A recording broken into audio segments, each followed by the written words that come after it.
Hi, and a warm welcome to today's webinar. We will talk about customer identity and access management, mastering the future.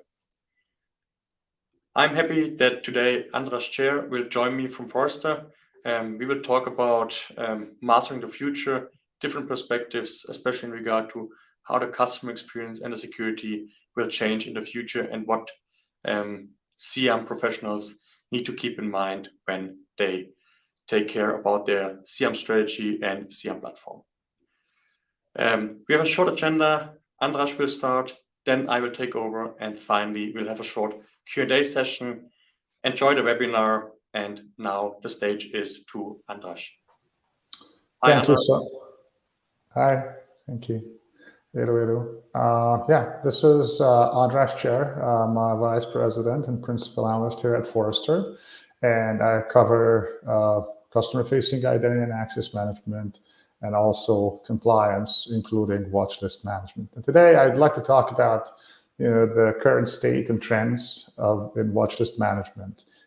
What are there, what we see in this market, how this market actually is moving and changing. So without further ado, let's jump in. So basically, money laundering, right, and fraud impact have a large impact on financial services and payments, right? One of the big reasons behind this is basically the new payment types. So we see a lot of new kinds of transactions, Wise or TransferWise, Revolut, and Zelle, and others, which really are based on mobile device, mobile payments, which are peer-to-peer payments. And the whole idea is that these transactions are, for the most part, are real-time, right? So that means when the payer clicks the send button and the money gets sent to the payee, there's really not a lot of opportunity anymore to kind of recover the funds or look at any kind of rule sets for prevention of money laundering. You have to really make real-time decisions and on real-time transactions. And this includes fraud management and also AML compliance, watchlist management, and screening, sanction screening. Online banking is definitely another area where we see similar, although not as stringent requirements. So when we look at ACH transactions, wire transactions, or checks even in some geos, or card present, card not present types of transactions, or even e-wallets with various new kinds of payment types, we see requirements. And even merchants, right, online marketplaces and insurers are seeing similar kinds of questions and problems in this domain, because it's just really, the regulators really want to be able to extend their scrutiny, extend their regulations and controls to not only just financial institutions, but also, as I said, the online marketplaces, insurance companies, gaming and gambling companies as well. So anytime where you have an accumulation of funds where you can move in and out of your account, right, even though it's not called a bank, a lot of times it can be important and interesting to the regulators, and you might have to do some customer identification and know your customer kinds of processes. The challenges are manifold, though, right? So basically, if you look at this diagram and you start from the upper right-hand corner from the log, right? Obviously, the first and foremost responsibility and mandate of an organization and the fraud department and anti-money laundering department is to basically limit money laundering and fraud losses, reduce fraud losses, right? That is their primary responsibility. And then if we move clockwise, like the regulatory compliance and scrutiny is definitely an important aspect. There's been millions and billions of dollars in fines for violating AML, KYC regulations, and every year brings in some, really huge fines, right, in this area. So an FI, financial institution, or any organization that is subject to, sanctions screening must understand that they need to be able to meet the regulatory scrutiny and be compliant with the regulations to avoid fines. Then moving again to the flower, right?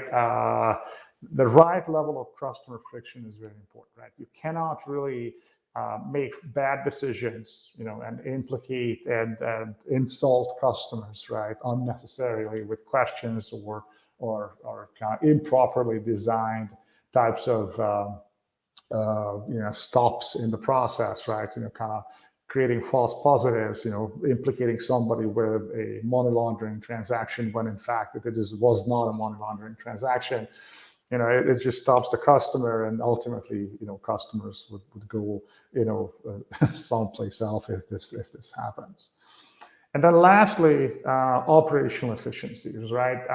In order to manually investigate money laundering or suspected money laundering cases, fraud cases, you have investigators, human analysts and investigators in your organization. And you cannot really hire an unlimited number of these analysts and investigators. So you have to keep your operational efficiencies as high as they used to be in the past. And you cannot spend orders of magnitude or huge percentage values more on investigative labor costs, or even data science or IT data integration labor costs. So this is a very important element here. So having said this, watch list management and KYC play a very important role in a number of different areas, right? So this is a topic and a discipline that really has implications in a number of different kind of processes and owner organizations of these different processes, right? So obviously AML is the bottom kind of circle, the biggest consumer of all this. KYC compliance, which is owned by the chief risk officer or audit. Then you have fraud management, right? Because fraud is generally hand in hand, has a huge correlation with money laundering attempts, right? So where there's money laundering, there's fraud, and then when there's fraud, there's usually money laundering. So that's the reason organizations are moving towards more of this unified FRAML, fraud and AML understanding. But clearly, watch list management, KYC, have a huge set of use cases in the fraud operations, which is owned by, again, the chief risk officer or the chief financial officer. And then the third area, right, which really is not as evident, in this segment, would be IT and IT security in their identity and access management and digital security spaces, right? So even if it's not a bank, even if it's not a KYC mandated organization, they're likely going to be interested in providing a stronger verification of the customer identities to prevent new account fraud and various other problems that might appear in the life cycle of customers. So if we look at the various areas and domains, right, of AML, right, it's easy to see how watch list management, really fits into this. So if you look at, on the right-hand side, this is just transaction monitoring, journaling, risk scoring, suspicious activities detections, and model management. And then really on the left-hand side, it's basically identity verification, the CDD process, customer document management, how you manage photocopies of people's nationally government-issued national documents, right? National ID cards, driver's licenses, passports, signatures, bank statements that somebody provided as proof of address, and various other kinds of documents. And then you have entity resolution when you have a customer who's trying to establish an account, and then their native name may be spelled in a non-Latin alphabet. It may be transliterated differently into the Latin alphabet. And if you already have that account existing in your environment, you have to be aware of this, right? And sometimes money launderers and fraudsters actually use this as a technique to disguise their kind of nefarious activities, right? So being able to reduce the complexity, reduce the nodes, and collapse the nodes in your identity graph entity and identity resolution are definitely important. And it's not just names, like Muhammad Ali can be spelled in, dozens of different ways in Latin alphabet, but you could look at addresses, physical addresses, phone numbers, email addresses as well that you might also use in the entity resolution process. Enhanced due diligence, right? It's basically the manual investigative process that you have there. Counterparty transaction networks monitoring. But the topic for today, right, is really the watch list management. So we're looking at the politically exposed persons list checks, making sure that somebody's not a politically exposed person, or if they are, how you need to handle them. OFAC, or an Office of Foreign Asset Controls checks. There's a number of other international and domestic checks, sanctions, and obviously adverse media or negative media checks, right? And obviously this all has to fit into the operational background of alert and case management if there's a problem, or if there's a suspicious account application or transaction. You need to be able to follow up and manage and investigate those alerts in the form of cases, analytics and visualization tool, regulatory reporting or regulatory filing, suspicious activity reporting, as well as auditing and reporting for operational reasons. So a fairly huge area. So let's look at where we see, the biggest challenges or the current state, right, of watch list management. Today, one of the biggest challenges is that the tools being used are pretty disparate, right? So you might be using a different tool, visual link analysis, another tool for transaction monitoring, a third tool for physical identity document verification, then a fourth tool for PEP checks, etc. And the processes and the internal workforce members in these processes may be different, right? And so the processes are also disparate. There's little integration between, with physical document and physical identity document verification of these processes. So a lot of times, as boosted or accelerated by the pandemic, but even before we've seen this trend, banks and financial organizations are generally wanting to onboard customers, right, with the same level of identity verification, customer identity proofing and verification as they've been doing in the in-person world before the pandemic, now with really verifying physical identity documents. So if you're using a physical identity document verification tool, that will take it, the customer will take a picture of their national ID document, they'll take a selfie, there's some liveness checks, and if things check out, right, then that means that this license or document or national ID actually represents the true identity of this customer, right? But at this point, a lot of times, the process stops, and the customer may have to kind of fill out a form, and then the form's contents will be actually used in the watch list, screening or sanction screening process, right? Which really slows things down. There's false positives. There's multiple fragmented stages of this customer journey. Obviously, the whole journey is very much plagued by false positives, right? So there's a lot of tools that really, for example, in adverse media, kind of just do triggers on very common names, right? So if somebody is called John Smith, right, or has a very common name, the analyst who's looking at these watch lists will find that this common name is just basically going to trigger a lot of false positives of events, news, and other types of filters, right, that are really irrelevant, right?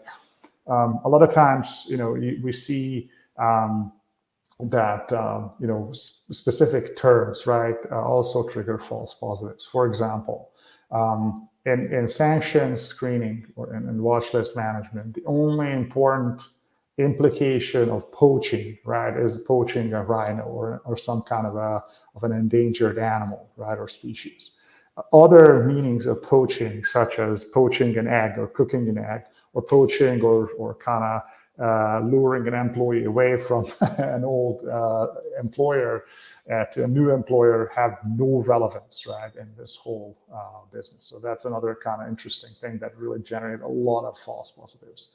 And watch list filtering and version control, remain complex and problematic. So, when you pull in your watch list from your watch list provider like WorldCheck, Thomson Reuters, or whatever you might be using, and there's dozens and dozens of watch list providers, organizations must do some pre-processing of these watch lists to make sure that the watch list remains relevant in the various geographies that it goes to within the organization, within the bank or financial institution. So, Germany may have a different set of requirements from the US, from Canada, from India, from Turkey, and so on, right? And also, when managing watch lists and filtering watch lists, you really need to make sure that there's no regressions, right? So basically, the accuracy of the process and the watch list that you're using must be as good or better than the previous version's accuracy was. So that is really a very difficult requirement, to do, especially in a large international organizations. Again, a lot of challenges there.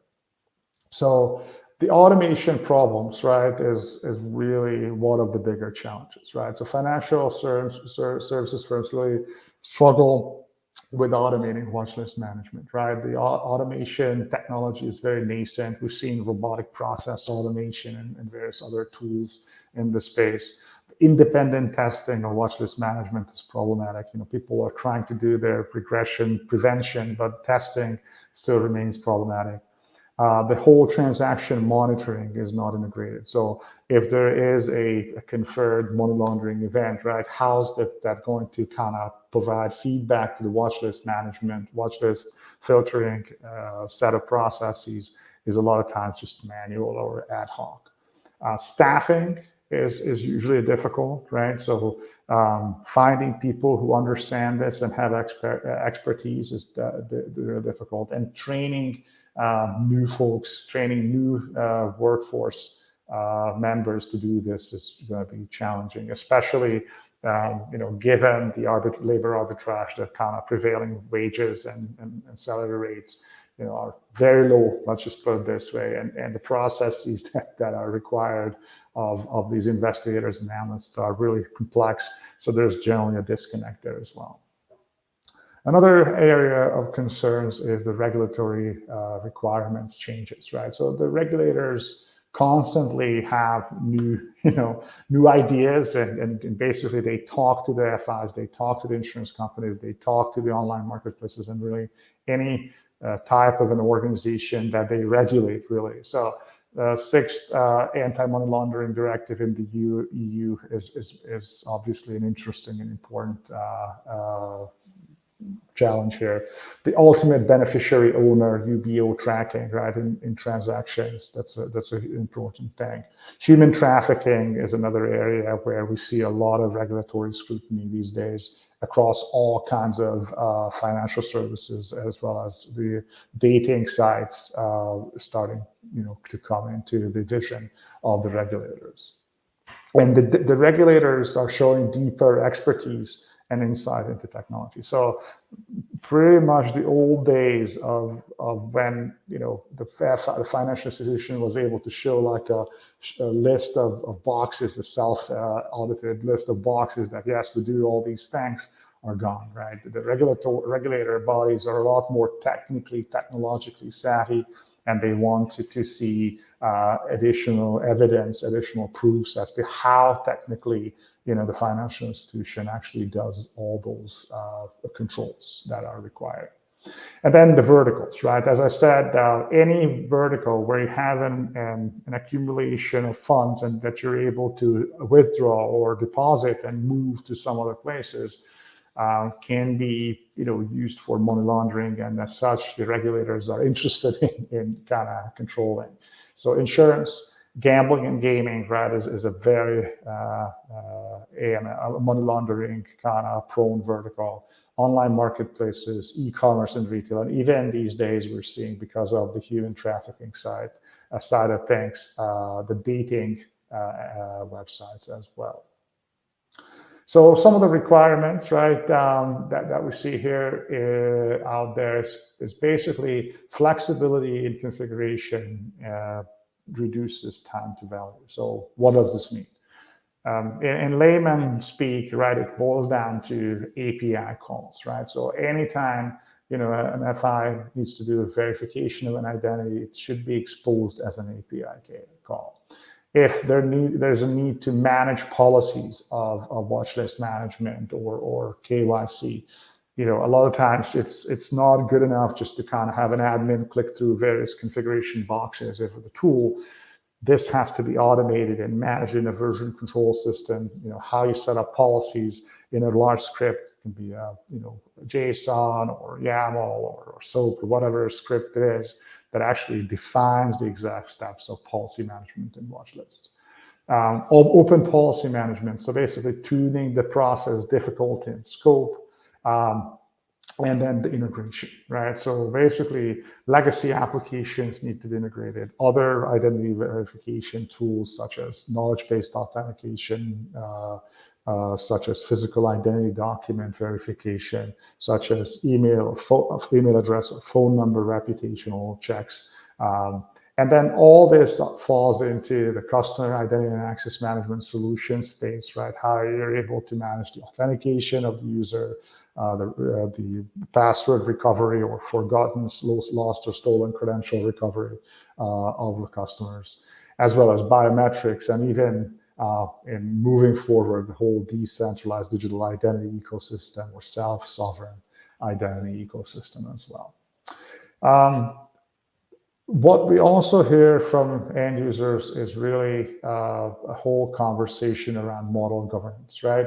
So models in watch list management and transaction monitoring, it shouldn't be a fishing trip. In other words, an organization, a bank, insurance company, gambling and gaming organization should be able to prove to the regulator that as they develop the model, as they develop their watch list management algorithms, the next set of models will perform better than the current champion model. So the challenger model, the next model performs better than the current champion model, and it should be really statistically measurably better, right? So it's not just that, believe me, right, I said so, right, or my data scientist said so. You have to support these claims and support these kind of improvements with various score distribution diagrams or value detection rates or false positive rates, etc. The process, if you're using supervised models and unsupervised models, with unsupervised models, it's a lot harder to prove this. And working with regulators is overall a requirement, right? So this whole conversation should be an ongoing dialogue with the regulator, FinCEN, FINRA, the European AMLA, AML Authority, and others.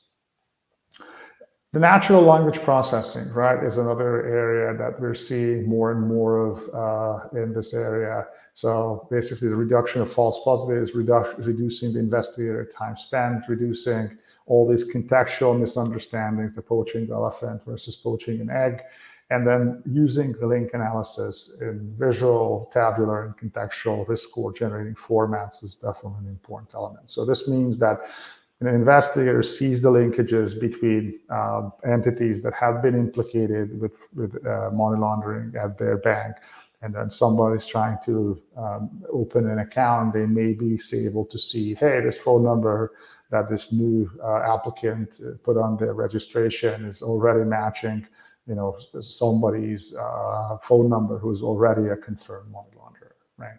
So these are all elements. And the more this happens as a risk score generation behind the scenes, right, without explicit or manual intervention, the faster the investigation becomes. Basically, if we look at AI, right, I think it's safe to say that you have to have productized integration of third-party lists, refine matching algorithms using AI and natural language processing, support for more types of entities and account types, right? The explainability of models, again, belongs into the whole governance process and defensibility towards the auditors and regulators, right, of your decisions. So if the AI algorithm is unable to say, hey, we rejected the application of this person because of the following 3 reasons, right? They may be tied to a ring, a money laundering ring. They may be, trying to do transactions that exhibit patterns of known money laundering, such as structuring or layering.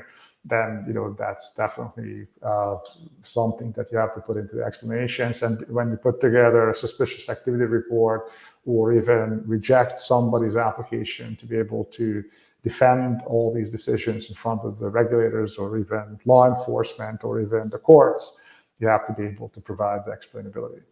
And then cloud-supplied AML ontologies and taxonomies start to take shape and be available to customer organizations. This is basically sharing hot lists, blacklists, templates, decision tools between multiple end user banks, by providing them with cloud-driven services. A few areas, right? So best practices.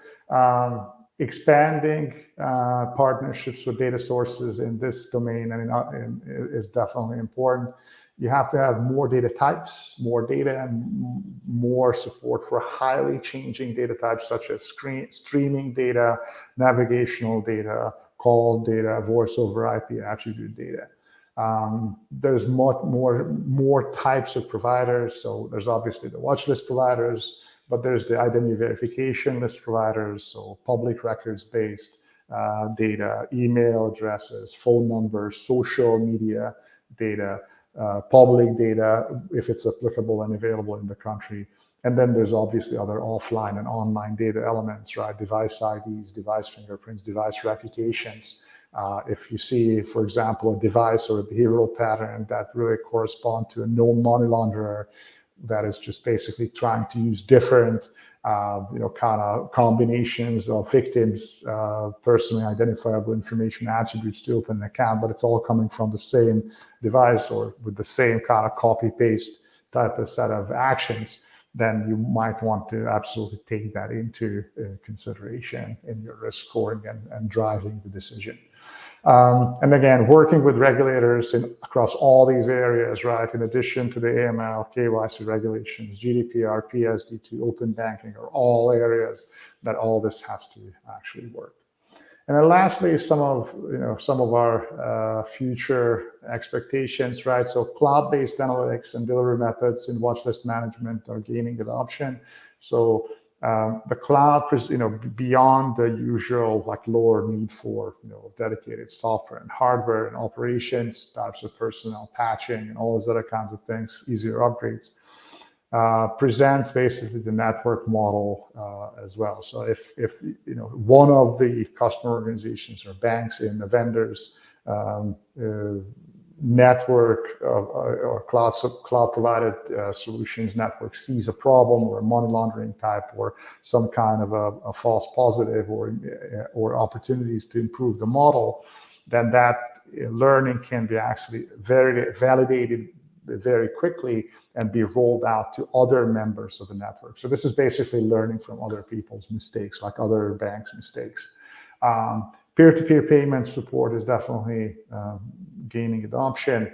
Cryptocurrencies payments support, we're seeing them in a nascent way, but definitely as cryptocurrency payments get adoption, we're going to be seeing more adoption there. As I've said, natural language processing, so understanding the intricacies in some of the messages that accompany payments or accompany basically signups and applications.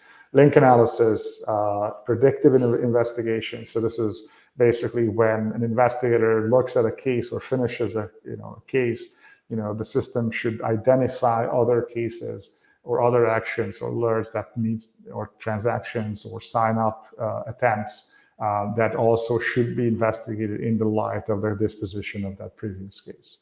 And then screen alerts against already blocked transactions, right? So again, this is the back coloring mechanism that you're able to basically reevaluate. The tool can reevaluate the whole decisioning flow for PAT lists, OFAC lists, and sanctions in the light of processed and adjudicated cases. Okay, so with that, I'd like to conclude my part of today's presentation and head over to our team. Sadrick. Thanks, Andras, for your great presentation. I'm happy to take over now about the second part. I will start with a short introduction about how innovation and technology or technological development is speeding up, especially in the last years.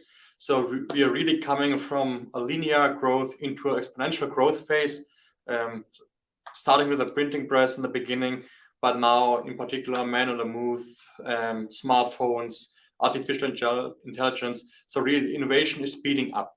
And that's something what we need to consider in all our business models, in particular also in the field of customer identity and access management.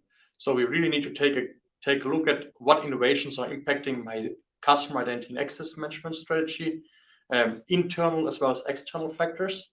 And I need to consider them in a strategy as well as in my customer experience and security perspective. So what are innovations of today's world, what we need to consider already today? We have seen artificial intelligence. So ChatGPT is quite a big trend up to now, but there are other artificial intelligence models. They also impact other technologies, for example, augmented reality or virtual reality. We got the Apple Vision out now, which is one of the big news in the last days and weeks. All that is impacting how we use technology, how we interact with customers, consumers, as well as with employees. So with all people and all organizations around us. We also have impacts like cyber threats or fraud, like Andras already mentioned. So all these different aspects impact each other. You can now use artificial intelligence to speed up cyber threats as well as to protect from cyber threats. So we need to really take care of these technologies, of these innovations in our CIAM strategy. And obviously also the privacy aspect. We have the GDPR in the European Union. We have similar privacy regulations in the United States, as well as also new regulations coming up in the Asian area. For example, India is just preparing their new data privacy regulation to bring that live.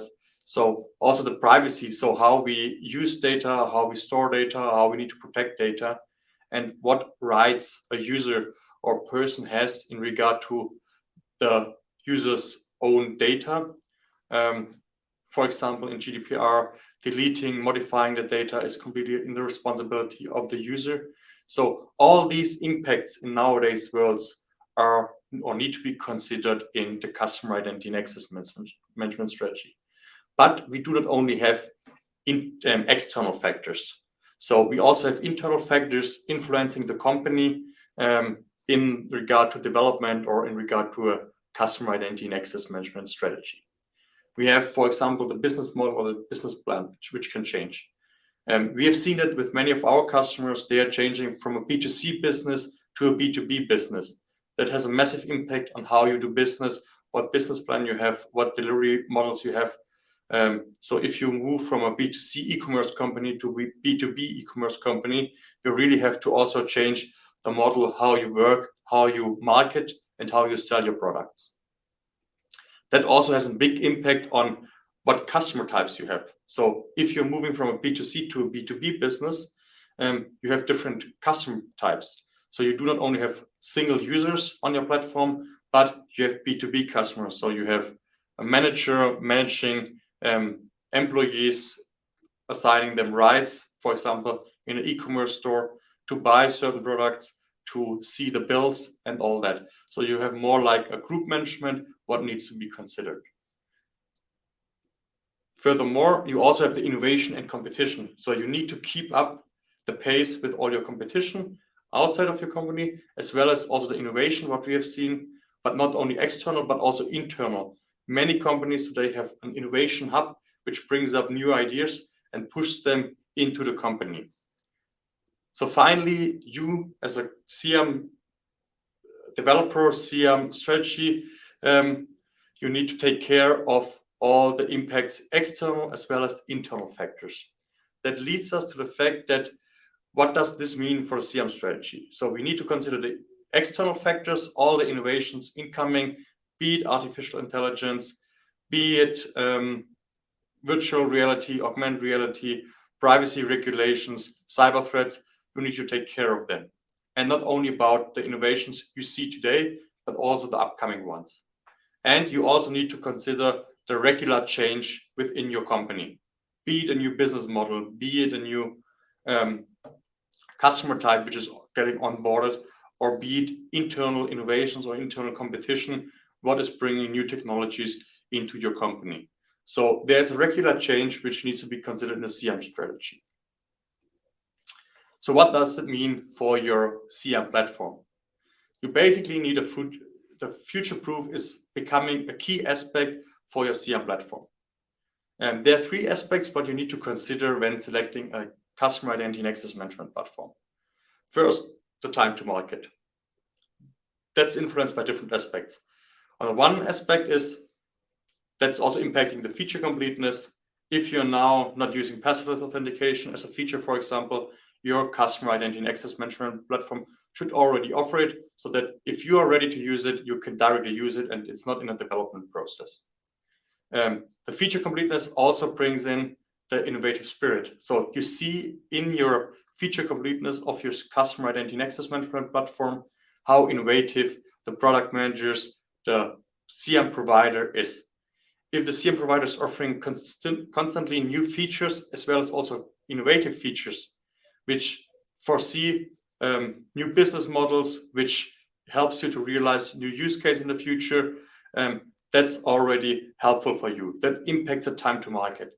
So you need, on the one side, for time to market, the already feature complete platform to use all the nowadays important features, what you want to use, even if you don't apply them directly, but you have the option to apply them.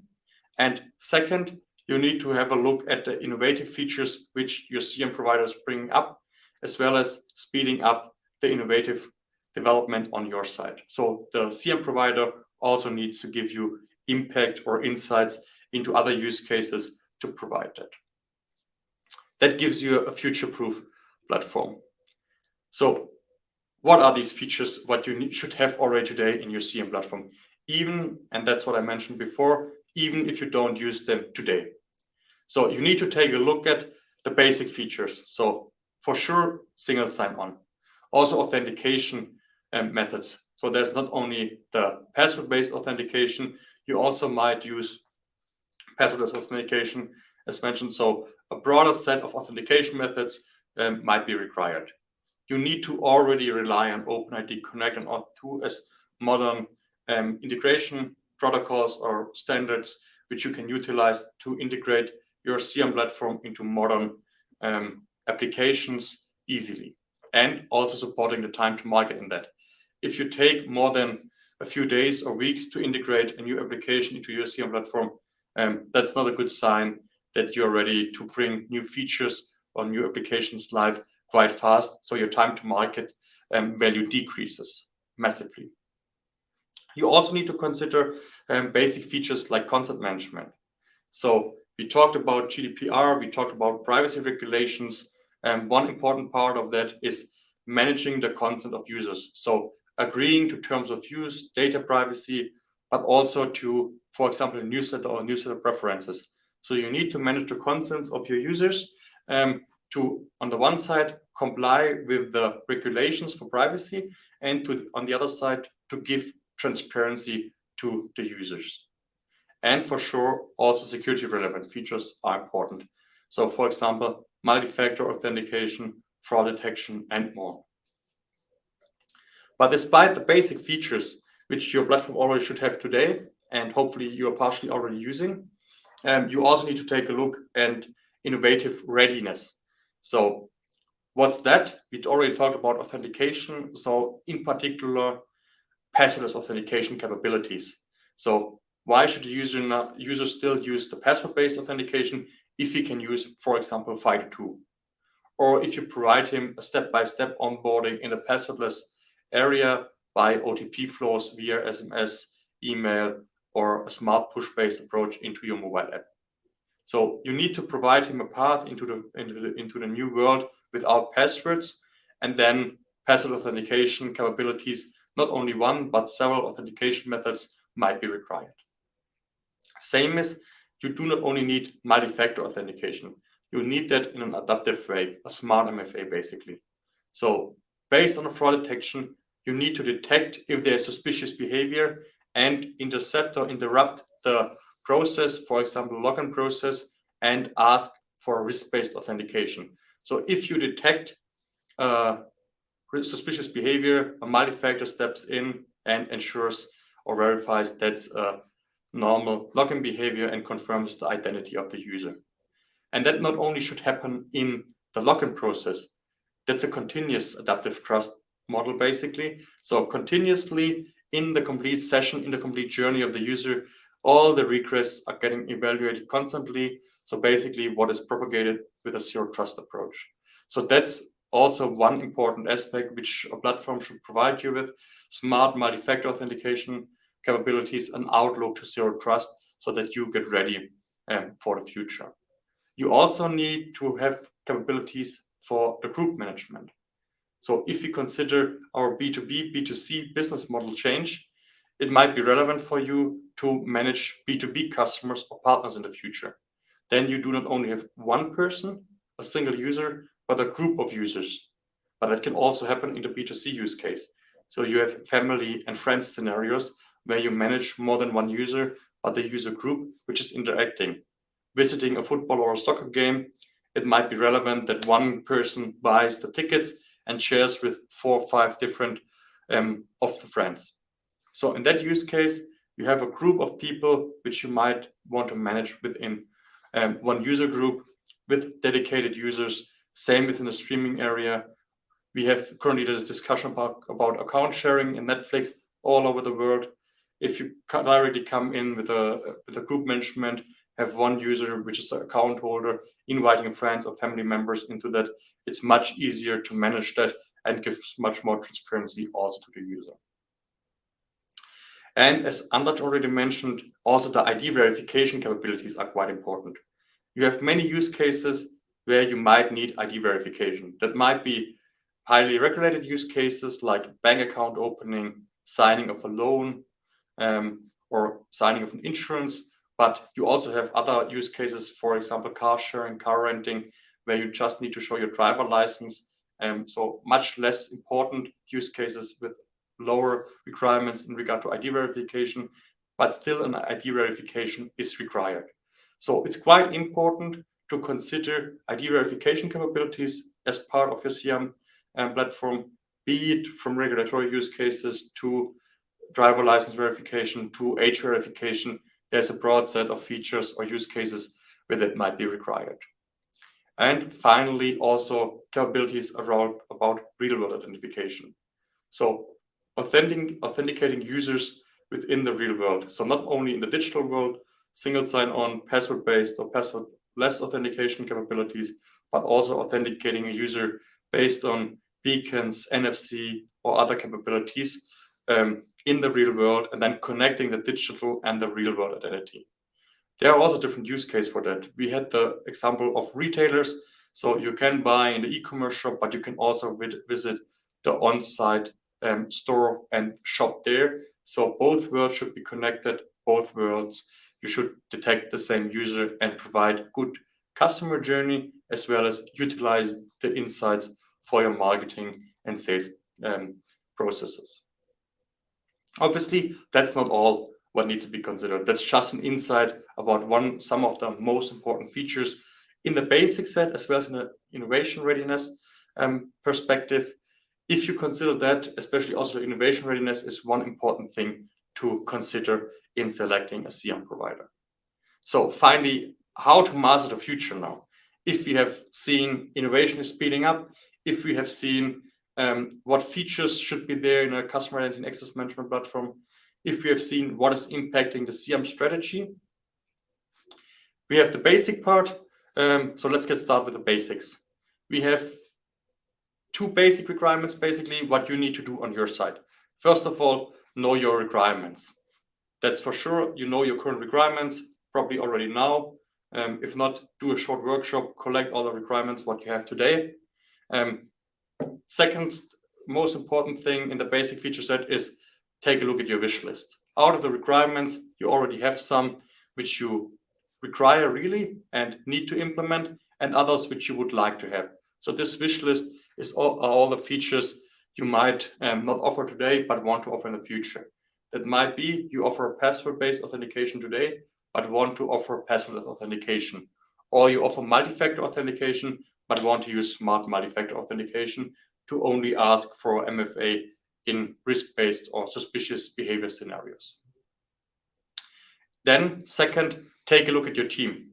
You need to establish a company-wide CIAM team.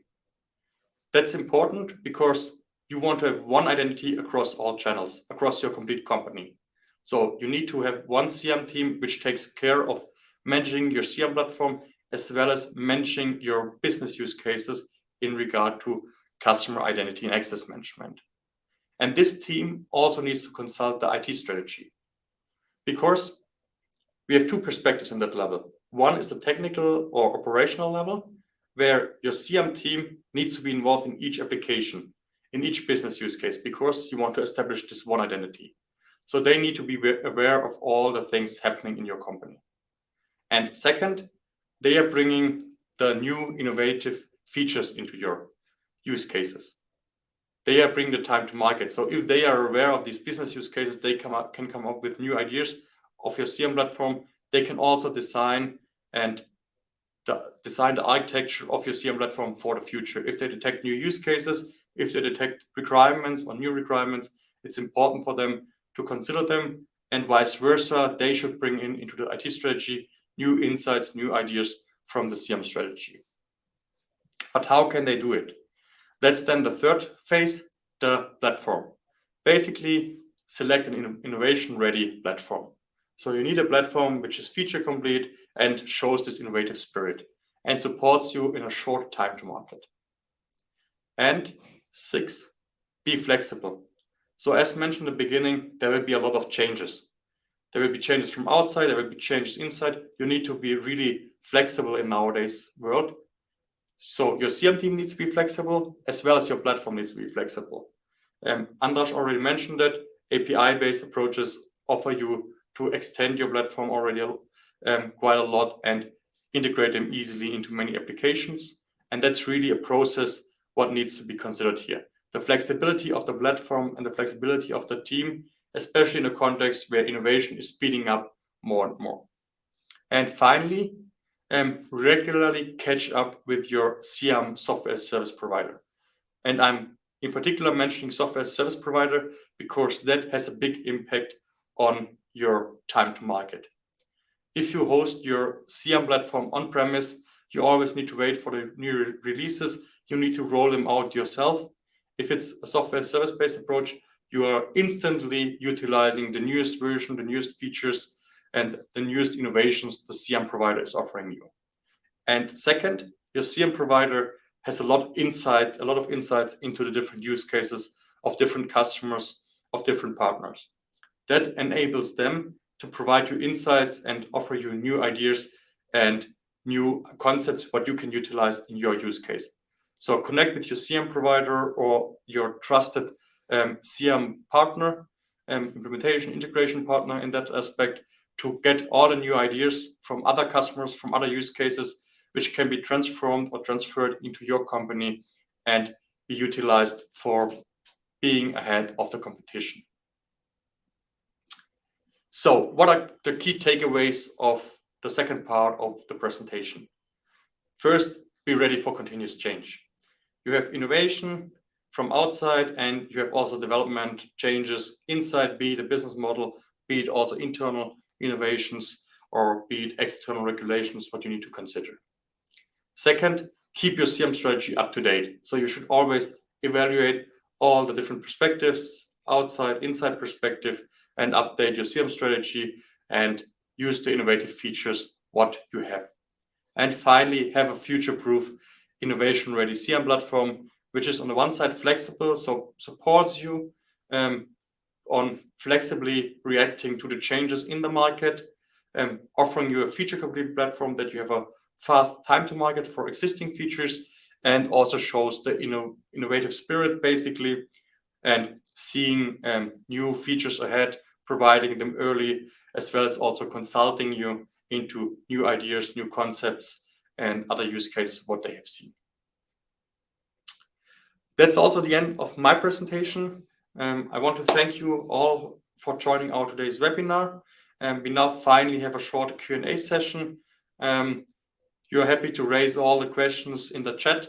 We will answer them directly then on the fly or via mail, whatever you prefer. We also have a final thank you slide. There you have also, again, our contact details. So just go ahead, send us a short email if you have any questions which you are not able to raise now. And we are happy that you joined our webinar today. Thanks for joining and see you soon.